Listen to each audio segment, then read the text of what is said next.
नमस्कार दोस्तों, आज फिर हम एक नई कहानी के साथ लौटे हैं। हम आज माइकल जॉर्डन की कहानी से सीखने का प्रयास करेंगे। आप सभी ने माइकल जॉर्डन का नाम सुना ही होगा। ये बास्केटबॉल के फेमस खिलाड़ी हैं जिन्होंने अपनी कठिन मेहनत के बलबूते पर यह सफलता प्राप्त की। आपको इनकी इस मोटिवेशनल स्टोरी से बहुत प्रेरणा मिलने वाली है। तो आइए शुरू करते हैं। माइकल जॉर्डन बचपन से ही अपने पापा के आज्ञाकारी बेटे थे। एक बार उनके पिता ने उनको टी शर्ट दी और कहा कि माइकल इस टी शर्ट को बेचकर दिखाओ। माइकल कभी नहीं बोले कि पिताजी मैं यह काम नहीं कर पाऊंगा।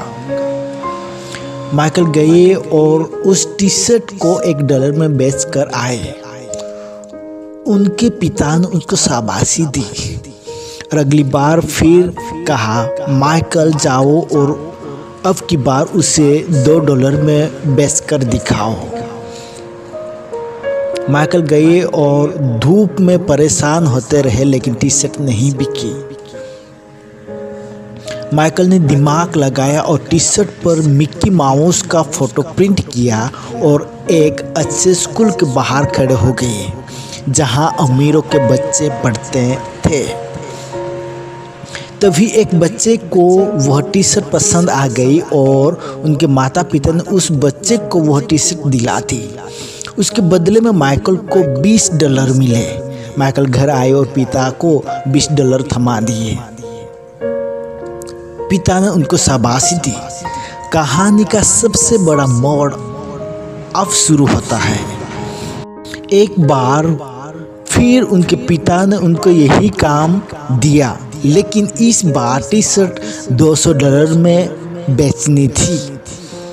माइकल ने मना नहीं किया और बेचने निकल गए। तभी माइकल को पता चला कि हॉलीवुड की एक फेमस एक्ट्रेस बगल के किसी शहर में आई है। माइकल बिना टिकट ट्रेन से सफ़र करके चले गए और लोगों की भीड़ को चीरते हुए निकल गए और सीधे एक्ट्रेस के पास पहुंचे।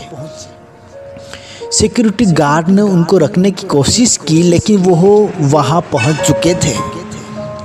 माइकल के मासूम चेहरे को देखकर एक्ट्रेस ने उनको ऑटोग्राफ दे दिया। माइकल वापस आए और चौराहे पर आके टी शर्ट को बेचने लगे। कुछ ही देर में वहां लोगों की भीड़ जमा हो गई। हर कोई वो टी शर्ट खरीदने के लिए आतुर था। किसी ने कहा $200 तो किसी ने कहा $500। ऐसा करते करते बहुत कीमत बढ़ गई। अंततः वह टी शर्ट माइकल ने $200 में बेच दी। जब वह उनके पिता के पास आए तो पिता ने ये सुनकर उनको गले लगा लिया और कहा बेटा तू दुनिया में बहुत नाम कमाएगा। तू जो चाहे वो कर सकता है। और आज माइकल जॉर्डन बास्केटबॉल की दुनिया का शहंशाह है।